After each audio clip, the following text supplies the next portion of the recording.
High বাচ্চারা, কেমন আছো? আশা করি তোমরা সবাই ভালোই আছো। আমার গল্পগুলো শুনছো। গল্পগুলো শুনবে। গল্পগুলো শুনলে তোমাদের নিজেদের চলার পথগুলো অনেক সহজ হয়ে যাবে। আবার একটা নতুন গল্প নিয়ে এসেছি। গল্প ভালো লাগলে লাইক শেয়ার করে দিও। আর যারা নতুন দেখছো সাবস্ক্রাইব করে দিও। দিয়ে পাশে বেল আইকনটা টিং করে বাজিয়ে দিও। আমার গল্পগুলো তোমাদের কাছে পৌঁছে যাবে। বেশি কথা শুনতে তো তোমরা আগে ভালোবাসো না, তোমরা গল্প শুনতেই ভালোবাসো। তাই গল্প শুরু করে দিচ্ছি। বারাণসী নগরে অনেক অনেক অনেক দিন আগে এক রাজা ছিল। তার নাম ছিল ব্রহ্মদত্ত। সেই রাজার রাজ্যে রাজসভাতে সব যেমন এখনকার দিনে যেমন প্রধানমন্ত্রীর সঙ্গে গৃহমন্ত্রী, রক্ষামন্ত্রী এরকম সব থাকে, সেরকম রাজার সময় সেই সময় রাজার সভাতেও এরকম আসন ছিল সকলের। তাদেরকে বলা হতো শ্রেষ্ঠী। যে যে যে যে যে জিনিসের শ্রেষ্ঠ সে তাকে সেই পদ দেওয়া হতো। সেই রকম এক শ্রেষ্ঠী ছিল, তার নাম চুল্ল শ্রেষ্ঠী। তিনি জাতক গণনা করতে পারতেন, আকাশের নক্ষত্র দেখে গণনা করতে পারতেন। তিনি খুব বিদ্বান পণ্ডিত ছিলেন। তো একদিন চুল্ল শ্রেষ্ঠী রাস্তা দিয়ে যাচ্ছিল। সেই সময় আকাশের দিকে তাকিয়ে তিনি কিছু গ্রহ নক্ষত্র দেখে রাস্তায় একটা মরা ইঁদুর দেখতে পেল। তখন চুল্ল শ্রেষ্ঠী একটু জোরেই বলল, আজকে যে এই মরা ইঁদুরটা সঙ্গে করে নিয়ে যাবে সে একদিন বড় ধনী লোক হবে। তো সেখান দিয়ে একটা যুবক যাচ্ছিল। যুবক ভাবল, এই চুল্ল শ্রেষ্ঠী তো যাতা কথা বলে না, তিনি গ্রহ নক্ষত্র বিচার করে ভালো করে গণনা করে কথা বলেন। তো ঠিক আছে, আমি এই মরা ইঁদুরটা তুলে নিয়ে যাই বলে সে সেই মরা ইঁদুরটা তুলে নিয়ে গেল।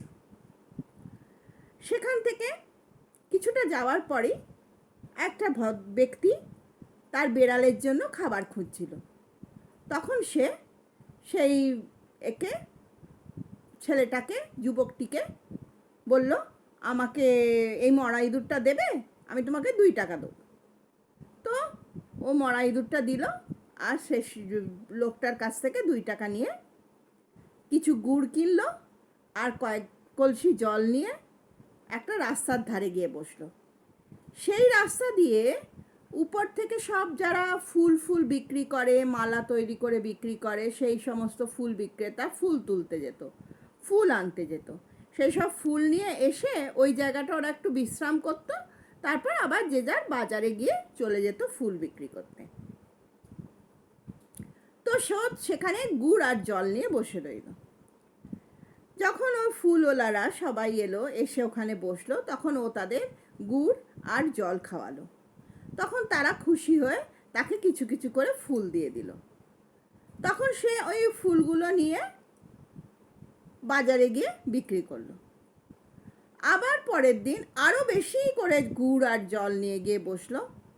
আবার ফুলওয়ালারা এলো, বসলো, তাদের গুড় আর জল খাওয়ালো। আবার তারা আরও অনেক অনেক ফুল দিল, দিয়ে চলে গেল। যুবকটি বাজারে গিয়ে বিক্রি করে আবার টাকা পেল। এইরকম 4 দিন করে তার হাতে মোট 8টি টাকা জমলো।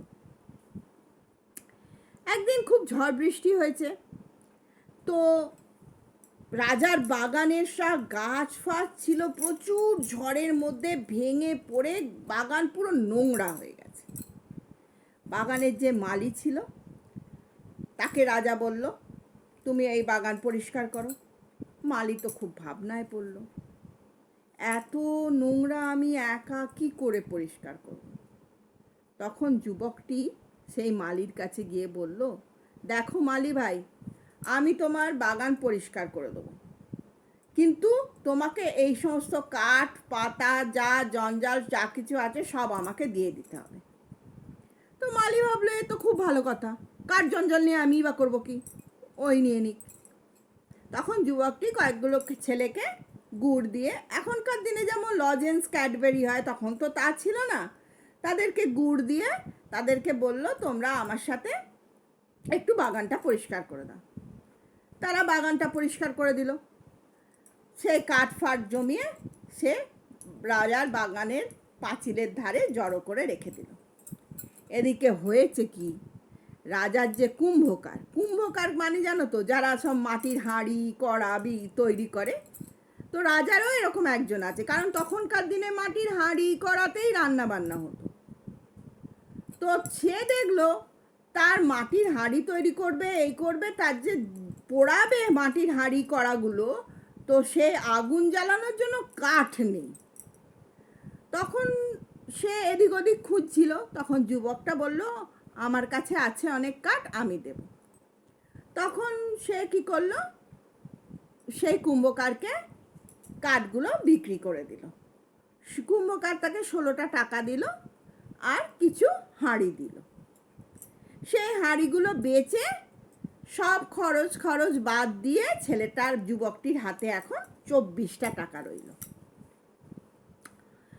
তো 24টা টাকা দিয়ে ও করলো কি, আরও অনেক গুড় জল নিয়ে এক জায়গায় অন্য আর একটা জায়গায় গিয়ে বসলো। সেখান দিয়ে কারা আসে, যারা গরু ঘোড়ার ঘাস কেটে নিয়ে ওপর থেকে নেমে আসে, তাদের ঘেষেরা বলে। ঘেষেরারা আসে ঘাস কেটে নিয়ে, তারপর তারা বাজারে গিয়ে সেগুলো বিক্রি করে, লোকে নিয়ে যায় তাদের গরু ঘোড়া খাওয়ানোর জন্য। তো সেখান দিয়ে ঘেষেরারা নেমে এসে ওখানে বিশ্রাম নেয়, ঠিক সেই জায়গায় ও গুড় আর জল নিয়ে বসলো। ঘেষেরারা এসে ওখানে বসতে ও তাদের গুড় আর জল খাওয়ালো। তখন ঘেষেরারা বলল এর পরিবর্তে তোমার কি চাই? তখন যুবকটি বলল আমার এখন কিছু চাই না, যখন দরকার হবে তখন আমি তোমাদের বলবো। তখন বলল ঠিক আছে। এরম করে ও যেত, 2-3 দিন 4 দিন যেত। এই যুবকের 2 বন্ধু ছিল। একটা যারা বণিক, রাজা রাস্তায় রাস্তায় ঘুরে যোজন পার হয়ে গরুর গাড়ি ঘোড়ার গাড়ি করে মাল বিক্রি করতে পারে, সেই স্থলবণিক। আর একটা ছিল যারা নৌকা টৌকা করে ডিঙি করে নদী সমুদ্র পার হয়ে গিয়ে বাণিজ্য করতো, সেই জলবণিক। স্থলবণিক আর জলবণিক তার বন্ধু ছিল। তো একদিন সেই স্থলবণিক বলল কালকে এক দূর দেশ থেকে জানো 500 ঘোড়া নিয়ে একজন ঘোড়া বিক্রেতা এই শহরে আসবে ঘোড়া বিক্রি করতে।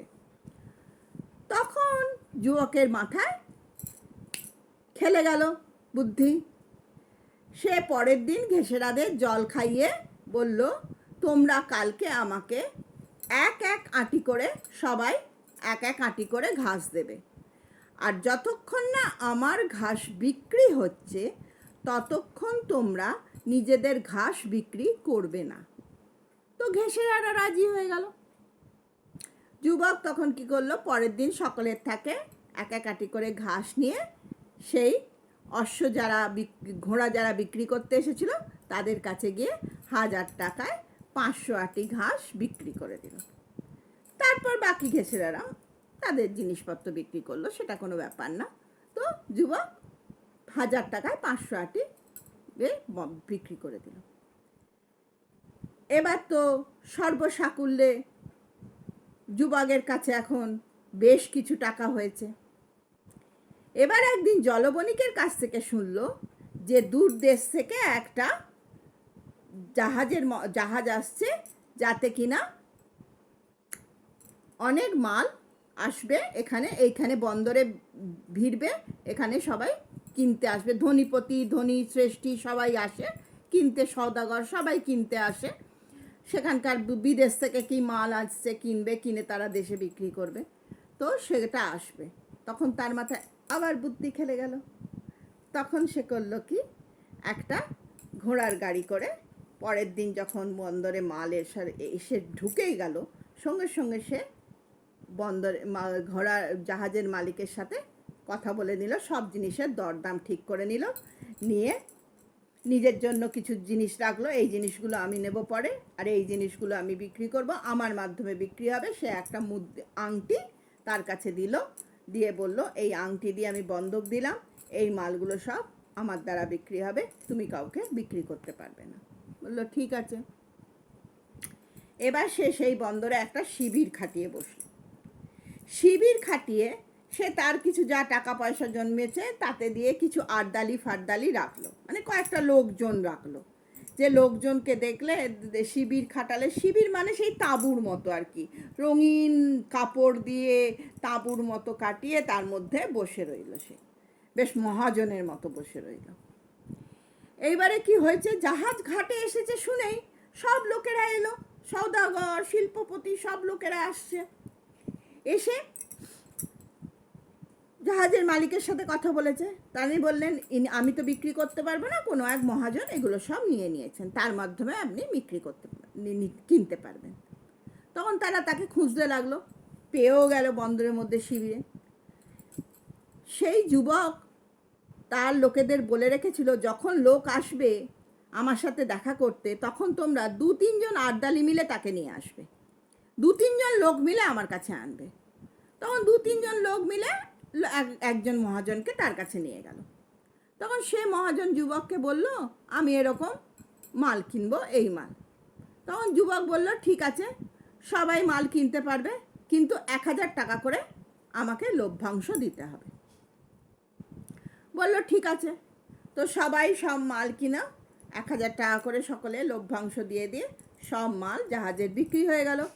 বাকি যে মালগুলো যুবক নিজের জন্য রেখে দিয়েছিল, সেই মালগুলো সে 1 লক্ষ টাকা দিয়ে বিক্রি করে দিল। তাহলে যুবকের কাছে এখন 2 লক্ষ টাকা হয়ে গেল। তখন সে ভাবলো, এবার আমি বারাণসী ফিরে যাই, বারাণসী ফিরে গিয়ে সেই চুল্ল শেষ্ঠীকে আমি 1 লক্ষ টাকা দিয়ে আসি, কারণ তার জন্য আজকে আমি এত ধনী হয়েছি।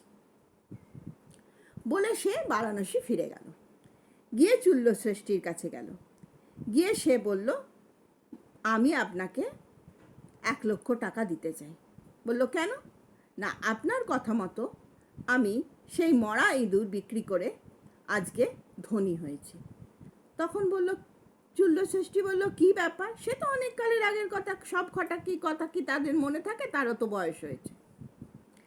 তখন বলল যে আপনি সেই একদিন যাবার পথে গ্রহ নক্ষত্র গণনা করে বললেন যে একটা মরা ইঁদুর রাস্তায় পড়ে আছে, যে তুলে নিয়ে যাবে সে ধনী হবে, সেটি আমি ছিলাম, আমি নিয়ে গেছিলাম। বলে তার সমস্ত বৃত্তান্ত সে বলল, কিভাবে একের পর এক সে এগুলো এরমভাবে 2 লক্ষ টাকা ইনকাম করে। চুল্ল ষষ্ঠী ভাবল, যুবকটি ভারী বুদ্ধিমান, বেশ বিদ্বান, তো ঠিক আছে, এই অর্থ যাতে তার অন্যভাবে যাতে খরচ না হয়, বাজে পথে না যায়, তাই জন্য চুল্ল ষষ্ঠী করলো কি, তার নিজের যুবতী কন্যার সঙ্গে সেই যুবকের বিয়ে দিয়ে দিল, এবং যুবককে ষষ্ঠীর যে সমস্ত যা ব্যবসাপাতি আছে সেইগুলো সব দেখভাল করার জন্য তাকে দায়িত্ব দিয়ে দিল।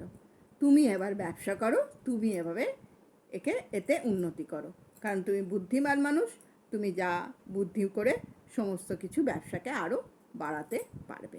যে একটা মরা ইঁদুর থেকে 2 লক্ষ টাকা ইনকাম করতে পারে, সে এত বড় ব্যবসাকে আরও কত বড় করতে পারবে। এই ভেবেই চুল্ল ষষ্ঠী তার মেয়ের সাথে যুবকের বিয়ে দিয়ে দিল।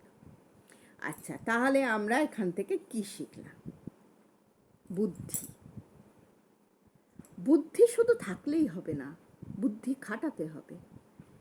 কোন সময়ে কোন কিছুতে বুদ্ধি লাগালে আমার উপকার হবে, আমি লাভবান হব, সেইটা সব সময় নির্ণয় নিজেকে করতে হবে। যে আমি কি করলে সঙ্গে সঙ্গে উপস্থিত বুদ্ধি আনতে হবে, যে এই কাজটা করলে আমি এক্ষুনি এর কিছু ভালো ফল পাব।